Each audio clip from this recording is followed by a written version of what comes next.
भौमिक अधिकार और शासन की योजना का लाभ उन्हें प्रदान करने के लिए आयोजित आज के समारोह के साथ ही मोहम्मदी, धौरारा, कस्ता और सदर विधानसभा क्षेत्र से जुड़े हुए विकास परियोजनाओं के लोकार्पण और शिलान्यास के लिए आयोजित समारोह में उत्तर प्रदेश सरकार में मंत्रिमंडल के मेरे सहयोगी प्रभारी मंत्री लखीमपुर खीरी श्री नितिन अग्रवाल जी,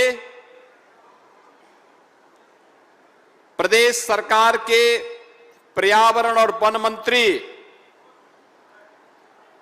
श्री अरुण कुमार सक्सेना जी, लोकप्रिय विधायक मोहम्मदी श्री लोकेंद्र प्रताप सिंह जी, मान्य विधायक धौरारा श्री विनोद शंकर अवस्थी जी,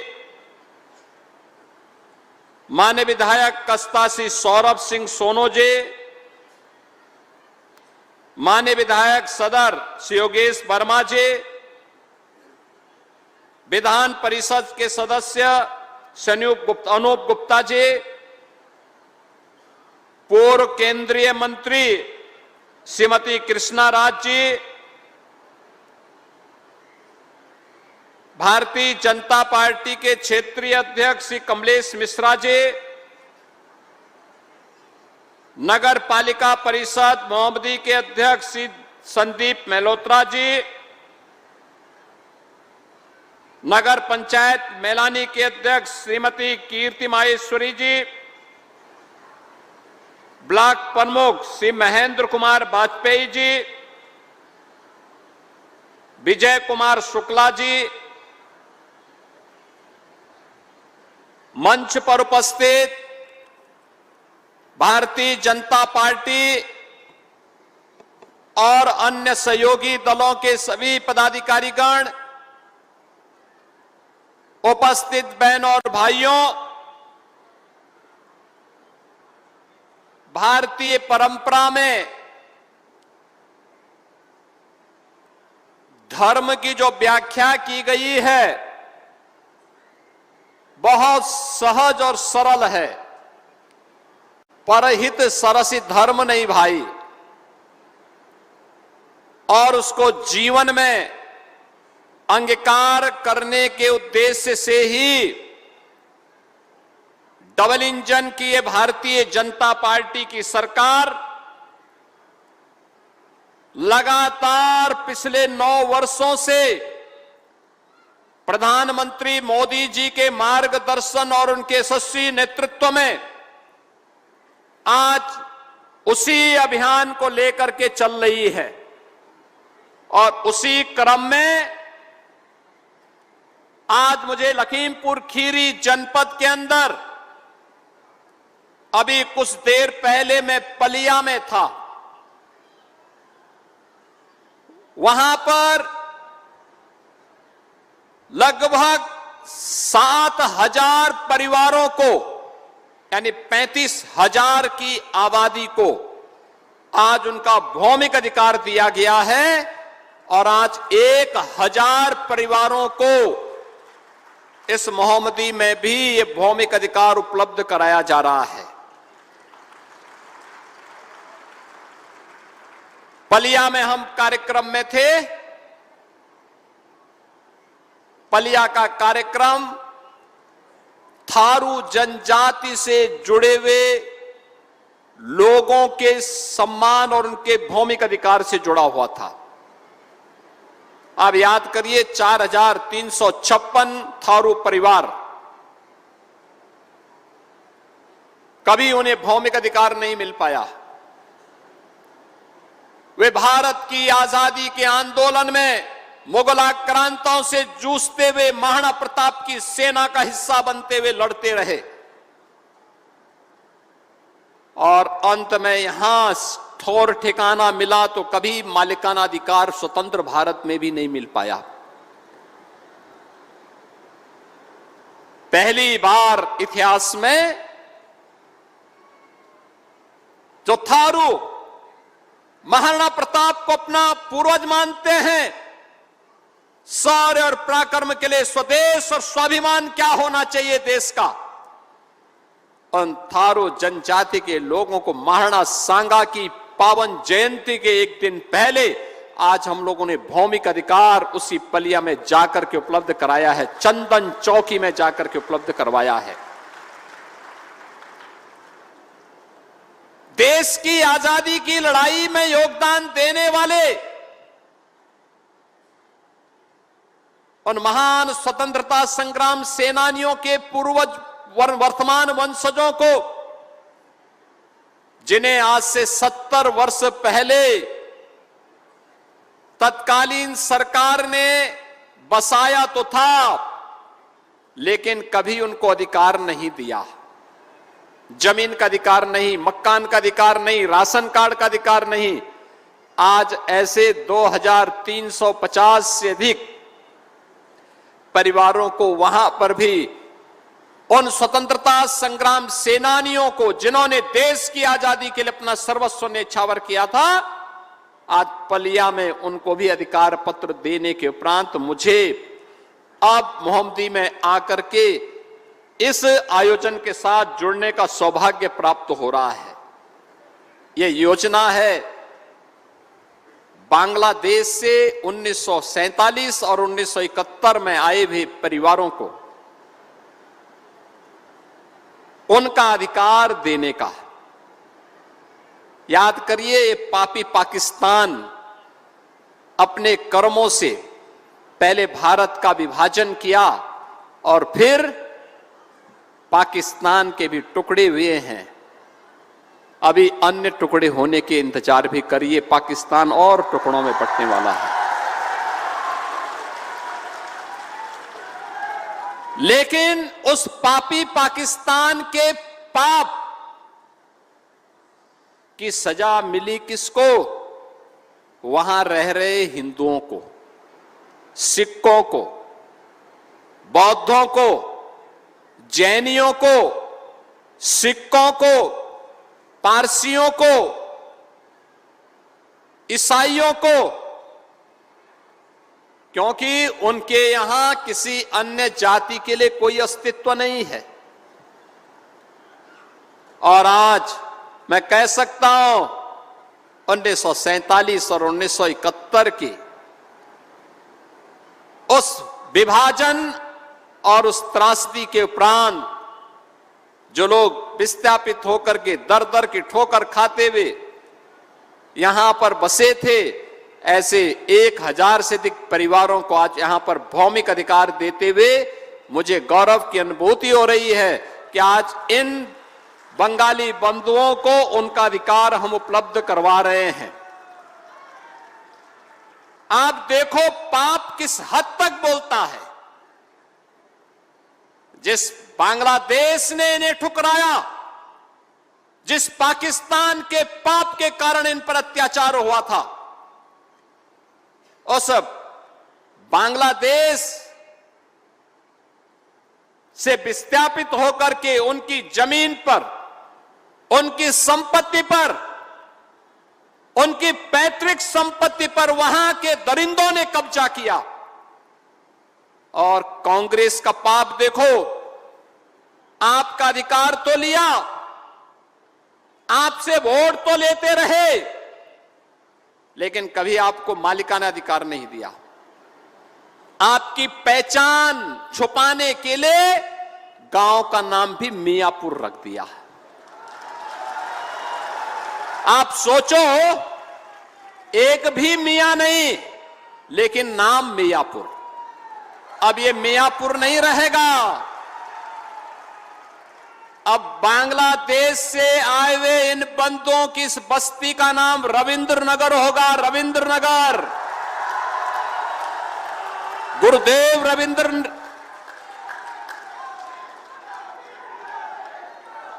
बहनों और भाइयों, भारत को राष्ट्रगान देने वाले गुरुदेव रविंद्रनाथ ठाकुर के नाम पर अब आपकी पहचान होगी रविंद्र नगर के रूप में। बंगाल की भूमि तो भारत की आध्यात्मिक और विरासत की भूमि है। भारत को राष्ट्रगान गुरुदेव रविंद्रनाथ ठाकुर ने दिया और भारत का राष्ट्रगीत भी बंकिम चंद्र चट्टोपाध्याय जी ने दिया है। यह वर्ष राष्ट्रगीत वंदे मातरम के 150 वर्ष पूर्ण होने का वर्ष है और इस वर्ष में आपको अपने जिस जमीन पर आप आज से दशकों पहले आकर के बस रहे थे लेकिन मालिकाना अधिकार नहीं मिला था, आज ये मालिकाना अधिकार उस भूमि का आपको प्राप्त हुआ है। इस अवसर पर मैं आप सबको हृदय से बधाई देता हूं, अपनी शुभकामनाएं देता हूं और दशकों पूर्व जो वायदा आपके साथ अधूरे वायदे आपके थे, आज मोदी जी की ओर से उसको पूरा करने के लिए मैं आपके बीच आया हूं। आज उसी वायदे को, और ये वायदा ही नहीं है, ये न्याय, सम्मान और उस मानवीय पक्ष को लेकर के भी हम लोग आए हैं जो प्रधानमंत्री मोदी जी के सबके साथ और सबके विकास के उद्घोष में गूंजता है। आपके साथ ये न्याय है कि आपको अधिकार मिलना चाहिए और ये उस कहानी को भी कहता है। बहनों और भाइयों, ये उस बारे में भी हम सबका ध्यान आकर्षित करता है, हर भारतवासी का ध्यान आकर्षित करता है। याद करिए, बांग्लादेश में हिंदू प्रताड़ित होता है, सिख प्रताड़ित होता है, बौद्ध प्रताड़ित होता है, जैनी प्रताड़ित होता है। उसकी आस और उसका विश्वास भारत की तरफ होता है, वो भारत की तरफ देखता है। भारत उसको न्याय देगा, भारत उसके साथ खड़ा होगा। भारत उसके साथ किस रूप में खड़ा हो रहा है, आज इस रूप में आप देख सकते हैं। जब आपको भारत की धरती पर, यद्यपि आपके पूर्वज बांग्लादेश में रह रहे थे, लेकिन आपको मालिकाना अधिकार प्रधानमंत्री मोदी जी के कारण आज भारत में मिल रहा है। उत्तर प्रदेश की धरती में, लखीमपुर में उपलब्ध हो रहा है। यह है भारत की पहचान। इसलिए न्याय की लड़ाई है ये। सम्मान की इस लड़ाई को, स्वावलंबन की इस लड़ाई को और मानवता की इस लड़ाई को जो संघर्षों से आपने प्रारंभ की, आज सम्मान के साथ आप उसे प्राप्त कर रहे हैं। इसकी भी मैं आपको बधाई देने के लिए यहां पर आया हूं।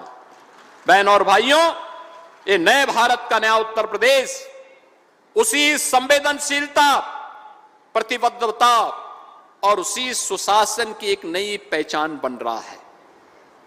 याद करिए किस किस प्रकार की त्रासदी थी 1971 में, 1973 में, 1976 और 1978 में।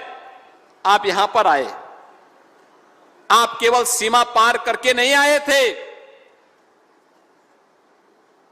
अपने साथ टूटे हुए सपनों को और उसकी पीड़ा लेकर के आए थे। बिछड़े हुए अपनों की यादें और एक अनिश्चित भविष्य लेकर के आए थे। आपने अपना घर छोड़ा, अपनी मर्जी से नहीं, आपको अपना घर छुड़वा दिया गया, क्योंकि उन दरिंदों ने आपके घरों पर कब्जा कर लिया था, जो आज भी बांग्लादेश में हिंदुओं की निर्मम हत्या कर रहे हैं। उन्हीं लोगों ने आपकी प्रॉपर्टी पे कब्जा किया था। वहां पर अपनी जमीन छोड़ने के लिए आपको मजबूर कर दिया गया, आपकी आजीविका छीनी गई और आपको आपके अपनों की यादों को पीछे छोड़ना पड़ा था। मैं देख रहा था यहां पर, लेकिन इस सब के बावजूद एक आशा थी कि भारत में ठौर और ठिकाना मिलेगा, भारत में सम्मान मिलेगा। और याद करिए, आपको उस बांग्लादेश ने, उस पाकिस्तान ने नहीं अपनाया। आप हिंदू थे तो हिंदुस्तान ने ही आपको अपने गले से लगाया। आप सिख थे, आपको हिंदुस्तान ने ही अपने गले से लगाया। आप बौद्ध और जैनी और पारसी थे तो हिंदुस्तान ने ही आपको अपने गले से लगाया। संघर्ष से जो आप सबल बनने की आपकी यात्रा थी, इस शून्य से शिखर तक की यात्रा भी है। याद करिए, जब आप आए थे कुछ भी नहीं था आपके पास, पहनने के लिए कपड़े नहीं थे, कुछ भी सहारा नहीं था। और आज मैं देख रहा था, यहां पर हमने देखा है, ये केवल एक आपकी विस्थापन की कहानी नहीं थी, केवल आपकी अपनी एक अपनों से बिछड़ने की कहानी नहीं थी, एक साहस का था, संघर्ष का था, अदम्य जीवटता की भी एक अमर गाथा है ये। आप सोचो, अगर आप बांग्लादेश से नहीं आते क्या होता आपके साथ, क्या होता? पाकिस्तान से नहीं आते क्या होता? ये हिंदुओं की सहिष्णुता देखिए। आप आए, किसी ने आपकी जाति नहीं पूछी, किसी ने आपका संप्रदाय नहीं पूछा, किसी ने आपका मत नहीं पूछा, उन्होंने गले से आपको लगाया, अपने साथ जोड़ा और अपने साथ रहने, एक साथ मिलकर के जीवन को आगे गुजर बसर चलाने के लिए आपके साथ चले, बढ़े और आपके लिए संघर्ष किए। आप सोचो, मोहम्मदी के विधायक लोकेंद्र प्रताप सिंह संघर्ष नहीं करते तो क्या आपको आपका अधिकार मिल जाता? नहीं मिल पाता। वायदे लोग करते हैं, वे अधूरे वायदे कांग्रेस ने किए होंगे, समाजवादी पार्टी ने किए होंगे। ये विभाजन की त्रासदी 1947 में क्यों आई? इसलिए आई थी बहनों और भाइयों, क्योंकि हम विभाजित थे, बटे हुए थे। और आज भी मैं कहता हूं कि जातीय विभाजन में बांटने का पाप जो भी करता है, वह जातीय विभाजन में बांट करके जो समाज के सामाजिक ताने बाने को छिन्न भिन्न करता है, वह केवल पाप ही नहीं कर रहा है, उससे बड़ा देशद्रोही कोई दूसरा है ही नहीं। वो देश के साथ विश्वासघात कर रहा है, आने वाली पीढ़ी के भविष्य के साथ विश्वासघात कर रहा है। जो जाति, मत और संप्रदाय के आधार पर समाज को बांटता है। पाकिस्तान का बनना और विभाजन की वो त्रासदी 1947 की भारत विभाजन की हो या 1971 की बांग्लादेश युद्ध के दौरान विस्थापित हुए इन हिंदुओं की त्रासदी, सिखों की त्रासदी, बौद्धों और जैनियों की त्रासदी, ये उसी रूप में हम सबको देखने को मिली है। 1031 परिवार, याद करिए, इनकी संख्या आज बढ़कर के लगभग 5000 यानी 5000 से ज्यादा हो गई। 5000 से अधिक परिवार यहां पर, लोग यहां पर रहते हैं। इन लोगों को कभी उसका अधिकार नहीं मिल पाया। और आज यह एक क्षण है हमारे साथ, एक महत्वपूर्ण निर्णय, आपके संघर्ष को उचित मंच पर ले जाने का निर्णय, जिसको यहां के विधायक ने, यहां के हमारे जनप्रतिनिधियों ने आगे बढ़ाया, मेरे पास आया, मोदी जी ने कानून पास किया और इन विभाजनकारी लोगों के चेहरे को तो देखो। जिस सिटीजनशिप अमेंडमेंट एक्ट के अंतर्गत आपको हमें अधिकार प्रदान कर रहे हैं, इसका विरोध कांग्रेस ने भी किया था और समाजवादी पार्टी ने भी किया था। ये लोग नहीं चाहते थे कि हिंदुओं को, सिखों को, बौद्धों को, जैनियों को अधिकार मिले, क्योंकि ये तो तुष्टीकरण के पोषक है।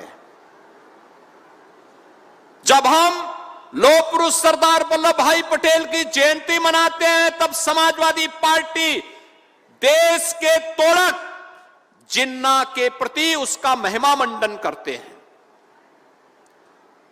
जब हम एकजुट होने का आह्वान करते हैं, तब ये जातीय विभाजन में समाज के सामाजिक ताने बाने को छिन्न भिन्न करने का पाप करते हैं। और ये वही लोग हैं, इसलिए केवल एक निर्णय नहीं है बहनों और भाइयों, ये न्याय का वह क्षण है जिसने इतिहास की अधूरी तमन्ना को पूरा किया है। वह क्षण आया है। आने वाला समय जब कभी पूछेगा कभी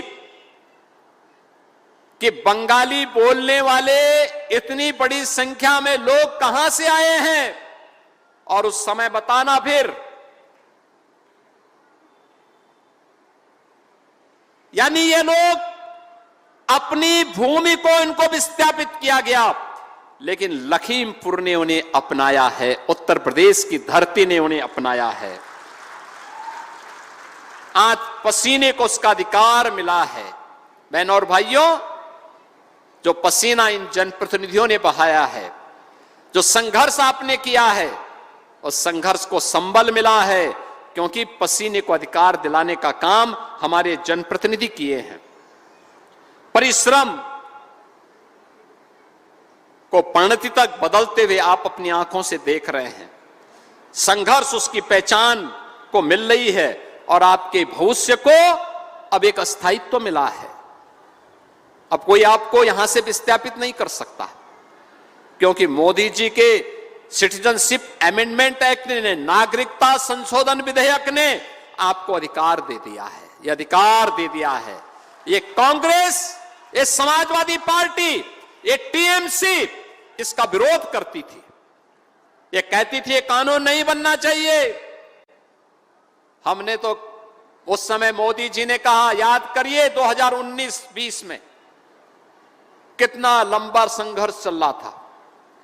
दिल्ली में महीनों सिटीजनशिप अमेंडमेंट एक्ट को लेकर के धरना प्रदर्शन कर रहे थे। इसके विरोध में सड़कें जाम थी। शाहीन बाग में महीनों तक कांग्रेस, सपा, टीएमसी और उनके लोग धरना प्रदर्शन करके इस कानून में बाधा पैदा कर रहे थे। लेकिन मोदी जी हैं कि हटने वाले नहीं पीछे। वे हटे नहीं, डिगे नहीं। उन्होंने कहा यह अधिकार हिंदुओं को, बौद्धों को, सिखों को, जैनियों को प्राप्त होना ही चाहिए। और आज उसी की बदौलत हम लोगों ने निर्णय लिया, और आज ये अधिकार पत्र हम आप सबको यहां प्रदान कर रहे हैं। अब आप बहनों और भाइयों अपनी जमीन के वास्तविक मालिक बन गए हैं। अब आपको सुरक्षा की गारंटी मिल गई, एक सुरक्षित और स्थिर जीवन की गारंटी मिल गई है, और यही मोदी की गारंटी भी है। आपके बच्चों के भविष्य को एक सुदृढ़ नींव मिल गई है। कोई उन्हें वंचित नहीं कर सकता, भगा नहीं सकता। अब कोई आपको बांग्लादेशी नहीं बोलेगा, बांग्ला भाषी बोलेंगे, क्योंकि बांग्ला भाषी भी भारत का नागरिक है। और यह अधिकार आज आपको प्राप्त हुआ है। बहनों और भाइयों, ये डबल इंजन की सरकार जो कहती है हर हाथ को काम, हर नागरिक को अधिकार, सरकार के उसी विजन को आगे बढ़ाने के लिए, हर परिवार को सम्मान दिलाने के लिए आज हम लोगों ने उन कार्यक्रमों को आगे बढ़ाया है। आज जब यहां पर हम लोग आए हैं, और सचमुच में देख रहा था यहां पर इन परिवारों को उनका हक मिला है। आज ये सभी बांग्ला भाषी परिवार पूरे आत्म गौरव के साथ, सम्मान के साथ न केवल अपने वर्तमान को बल्कि भविष्य को भी, उस सुनहरे सपने को आगे बढ़ने का पूरे अभिमान के साथ आगे बढ़ सकते हैं। उस समय आपने देखा होगा 1947 हो या 1971, किस प्रकार की मजहबी कट्टरता ने हिंदुओं और सिखों के सपनों को चकनाचूर करने का काम किया था, किस रूप में किया था। लेकिन अब कोई आप पे अत्याचार नहीं कर सकता, ये हम तो गारंटी दे सकते हैं। अब कोई तुष्टीकरण के नाम पर आपको बहका नहीं सकता है, और अब कोई आपके मोहल्ले का नाम गुलामी के प्रतीकों के आधार पर भी नहीं रख सकता है, अब नहीं रख सकता है। अब आपकी पहचान को कोई समाप्त नहीं कर सकता है। हम लोगों ने विभाजन एक था, लेकिन न्याय दो तरह का। बहनों और भाइयों, वह दो तरह का न्याय था। आपको सही मायने में न्याय नहीं दे पा रहे थे। क्या हुआ? पाकिस्तान बना, हिंदुओं का नरसंहार हुआ, सिखों का नरसंहार हुआ। बांग्लादेश बना, फिर हिंदुओं का नरसंहार हुआ। लगातार आप देख रहे हैं, न कांग्रेस बोलती है, न समाजवादी पार्टी बोलती है, न टीएमसी बोलती है, इन सब के मुंह सिले हुए हैं, क्योंकि मरने वाला हिंदू, सिख, बौद्ध और जैनी है। इनके लिए इनके मुंह नहीं खुलेंगे। उनकी संपत्ति पर हो रहे कब्जे या हुए कब्जे के बारे में इनका मुंह नहीं खुल सकता। जब बांग्लादेश में कोई हिंदू या सिख जलाया जाता है, इनके मुंह नहीं खुलते, ये मौन हो जाते हैं, क्योंकि जिस तुष्टीकरण के कारण ये लोग राजनीति करते आए हैं, वो तुष्टीकरण इनके अस्तित्व के सामने कहीं संकट न खड़ा कर दे, इसलिए इनका मुंह बंद हो जाता है, इनके ओंठ सिल लिए जाते हैं, ये नहीं बोल सकते। इसीलिए सिटीजनशिप अमेंडमेंट एक्ट का ये लोग विरोध करते हैं, हिंदू समाज को आपस में बांटते हैं, जाति के नाम पर, मत और संप्रदाय के आधार पर, क्षेत्र और भाषा के आधार पर। याद करिए, इन 70 वर्षों में, 75 वर्षों में कांग्रेस ने आपसे वोट लिया, लेकिन अधिकार नहीं दिया। ये लोग तो अपने तो किए नहीं। जब मोदी जी के नेतृत्व की सरकार कुछ कर रही थी, तो उसका भी विरोध कर रही थी। इन्होंने लगातार उसका विरोध किया। लेकिन अब हम कह सकते हैं कि दशकों पहले जो चुप्पी थी, डबल इंजन की सरकार के सामने वो चुप्पी टूटी है। सीए का कानून बना है। कोरोना को परास्त करने के बाद अब हम आए हैं आपको आपका अधिकार दिलाने के लिए, और ये अधिकार की वही यात्रा है। बहनों और भाइयों, यहां पर लखीमपुर खीरी, गोला, धौरारा और मोहम्मदी में बसे हुए इन सभी परिवारों को, यानी जो लगभग 1031 परिवार हैं, इन परिवारों को 542 हेक्टेयर भूमि का मालिक बनाने के लिए आज हम सब यहां पर आए हैं। और इसी प्रकार से पीलीभीत, लखीमपुर खीरी, रामपुर, बिजनौर, ये 4 जनपद हैं। इन 4 जनपदों में संख्या बताओ कितने बांग्लादेशी हैं, कितने बांग्लादेश से आए हुए विस्थापित हिंदू हैं और सिख हैं। इनकी संख्या है लगभग 65,000, और इन सबको हमारी सरकार ने तय किया है कि इनको मालिकाना अधिकार हम देंगे। इन सभी हिंदू, सिख, बौद्ध और जैनियों को इनको अधिकार यहां पर दिया जाएगा। बहनों और भाइयों, भारत के इतिहास में पहली बार इतने व्यापक पैमाने पर भौमिक अधिकार किसी सरकार के द्वारा उपलब्ध करवाए जा रहे हैं। और ये भौमिक अधिकार ही नहीं, यह स्वावलंबन का भी है, स्वच्छता का भी है, शिक्षा का भी है, स्वास्थ्य का भी है। क्योंकि अब ये रविंद्रनगर तो पहले ही इसने अपनी एक नई कहानी लिखी है, और वह कहानी लिखी है गांव के संविलियन विद्यालय की तस्वीर लखनऊ के हमारे अमोसी एयरपोर्ट पे भी टंगी हुई है। लखनऊ का हमारा अमोसी एयरपोर्ट, स्वच्छ भारत मिशन के अंतर्गत गांव के प्रधान को केंद्र सरकार से पुरस्कार मिला है। मैं भी विद्यालय का निरीक्षण भी करने वाला हूं। जो लोग बिना पहचान के आए थे, याद करिए, आपको पाकिस्तान के पाप के कारण बांग्लादेश से बिना पहचान के आना पड़ा था। कांग्रेस ने आपको पहचान नहीं दी, सपा को फुर्सत नहीं थी, क्योंकि सपा की पहचान तो केवल सेफई से है, उनके अलावा प्रदेश उनका अपना नहीं होता। लेकिन आज आप पूरे उत्तर प्रदेश की पहचान बन रहे हैं, पूरे भारत की पहचान बन रहे हैं। बहनों और भाइयों, विकास का मतलब केवल सड़क पुल बनाना नहीं, बल्कि समाज के अंतिम पायदान पर बैठे हुए व्यक्ति को भी योजना का लाभ प्रदान करना है। और यही तो हमारी डबल इंजन की सरकार कर रही है।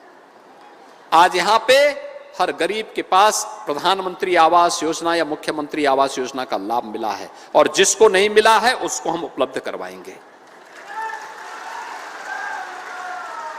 हर घर में शौचालय बना है, हर बस्ती में बिजली पहुंची है, हर घर तक नल पहुंचाने के संकल्प के साथ हम आगे बढ़े हैं। हर बच्चे को स्कूल भेजना है, और हर बच्चे के बदन में जो कपड़े हैं, उनके बॉडी में जो यूनिफॉर्म है, उत्तर प्रदेश सरकार के द्वारा प्रदत्त 2 uniform, bag, books, shoes, socks, sweater उन बच्चों के पास आज है। हर बच्चा स्कूल जाएगा, और उस अभियान के साथ हम इन कार्यक्रमों को लेकर के काम कर रहे हैं। और आज उन्हीं भाव के साथ हम लोग आज यहां पे 417 करोड़ रुपए की इन 4 विधानसभाओं की परियोजनाओं को लेकर के भी यहां पर आए हैं। मैंने जो 4 विधानसभाएं यहां पर पहले गिनी थी, यहां पर मोहम्मदी है, धौरहरा है, कस्ता है, सदर है, इन चारों विधानसभाओं के 417 करोड़ रुपए की परियोजनाओं का लोकार्पण और शिलान्यास भी हुआ है। फरवरी 25 में भी मैं आया था, तब मैंने यहां पर 1622 करोड़ रुपए की परियोजनाओं का लोकार्पण और शिलान्यास किया था। बहनों और भाइयों, आज हमारा लखीमपुर जनपद, ये लखीमपुर जनपद इसलिए लखीमपुर बना क्योंकि वो सबको अपने साथ जोड़ता है। प्रदेश का भौगोलिक दृष्टि से, कृषि खेती किसानी की दृष्टि से सबसे बड़ा जनपद है, और वास्तविक नाम इसका क्या है? लक्ष्मीपुर। ये लक्ष्मीपुर है जो सबका पेट भर देता है, सबकी समृद्धि का मार्ग प्रशस्त कर देता है। आज क्या नहीं है आपके पास? हमने बांग्लादेश से विस्थापित किए गए इन हिंदू और सिखों को आज उनका अधिकार दे दिया, उनका मालिकाना अधिकार। और अब तो लखीमपुर खीरी की पहचान देवादिदेव महादेव भगवान भोलेनाथ का छोटी काशी, काशी विश्वनाथ की तर्ज पर, काशी विश्वनाथ धाम की तर्ज पर एक कॉरिडोर में विकसित हो रहा है। सरकार ने पैसा दे दिया है, 65% काम हो गया है। इस वर्ष वह कार्य पूरा हो जाएगा, पूरा होगा। नए पर्यटन की संभावनाएं, रोजगार की संभावनाएं बढ़ेंगे। भारत की पहली पीएलए यूनिट, ऐसा प्लास्टिक यहां बन रहा है जो प्रदूषण नहीं करेगा, बल्कि उस प्लास्टिक को जब यूज करने के बाद आप भेजेंगे, फेंकेंगे, मिट्टी के संपर्क में आएगा, 2-3 महीने के अंदर वो डिसॉल्व हो जाएगा, कागज की तरह गल जाएगा, मिट्टी का पार्ट हो जाएगा, प्रदूषण नहीं करेगा। पहली यूनिट आपके इसी जिले में लग रही है। वह यूनिट भी इस वर्ष तक कंप्लीट हो जाएगी। याद करिए, पिछली सरकारें पहचान का संकट खड़ा करती थी, हर जिले में एक गुंडे माफिया को पालती थी। वे माफिया और गुंडे ही पिछली सरकारों की पहचान थी। पर्व के पहले उपद्रव, उत्सव नहीं, उत्साह ठंडा पड़ जाता था पिछली सरकारों के समय, क्योंकि कर्फ्यू, दंगे, गुंडे, माफिया उनकी पहचान थी। संकट खड़ा होता था नौजवान के सामने, रोजगार की तलाश में भटकने वाले नागरिकों के सामने, देश के अंदर जाने वाले श्रद्धालुओं के सामने। लेकिन आज मैं कह सकता हूं, अब 1 डिस्ट्रिक्ट 1 माफिया नहीं, 1 डिस्ट्रिक्ट 1 गुंडा नहीं, 1 डिस्ट्रिक्ट 1 मेडिकल कॉलेज है आपका। 1 डिस्ट्रिक्ट 1 मेडिकल कॉलेज। लखीमपुर में भी एक मेडिकल कॉलेज बन गया है। लखीमपुर में पीएलए यूनिट लग गई। लखीमपुर में गोला गोकर्णनाथ में भव्य कॉरिडोर का निर्माण हो रहा है, और लखीमपुर खीरी में अब एयरपोर्ट का निर्माण भी हम तेजी के साथ आगे बढ़ा रहे हैं। दुधवा नेशनल पार्क तेजी के साथ पर्यटकों को अपनी ओर आकर्षित कर रहा है। बाढ़ की समस्या का स्थायी समाधान करने की दिशा में सरकार आगे बढ़ी है। और बहनों और भाइयों, अब लखीमपुर खीरी को 1 डिस्ट्रिक्ट 1 मेडिकल कॉलेज के साथ साथ 1 डिस्ट्रिक्ट 1 प्रोडक्ट, और उत्तर प्रदेश की पहचान बन रही है 1 डिस्ट्रिक्ट 1 कुजीन की भी योजना। आप यहां पे देश के अंदर अच्छी संख्या में मेलथा की भी खेती करते हैं। ये तो बहुत उर्वरा भूमि में, यहां तो पर्याप्त गन्ना पैदा होता है, मेलथा पैदा होता है, धान और गेहूं भी पैदा होता है। हमारी सरकार ने तय किया है, अभी हाल ही में अतिवृष्टि, ओलावृष्टि के कारण अन्नदाता किसानों को नुकसान पहुंचा है। मैंने हर जिला प्रशासन से कहा है, जल्दी सर्वे करो। प्रधानमंत्री फसल बीमा योजना के साथ साथ आपदा राहत से भी उन सबको सहायता मिलनी चाहिए, सब किसान को सहायता मिलनी चाहिए।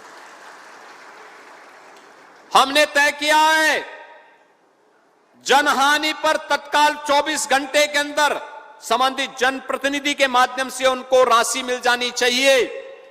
और यही नहीं, पशु हानि पर भी मुआवजा की राशि तत्काल मिले। अग्निकांड की चपेट में फसल आ गई तो मंडी समिति तत्काल मुआवजा दे। अग्निकांड की चपेट में किसी गरीब का घर किसी आंधी तूफान की चपेट में आ गया है, तो उन परिवारों को भी मुख्यमंत्री आवास योजना में एक आवास तत्काल उपलब्ध करवाने की तैयारी करें। आज मैं देख रहा था मंच पर किसान सम्मान निधि का लाभ भी मिल रहा था, मंच पर आयुष्मान भारत की सुविधा का लाभ भी मिल रहा था, आवास योजना का लाभ भी मिल रहा था, और सीएम युवा के अंतर्गत युवा उद्यमी बनने का भी लाभ प्राप्त हो रहा था। ये काम पिछली सरकार भी तो कर सकती थी, लेकिन बहनों और भाइयों नहीं करती थी।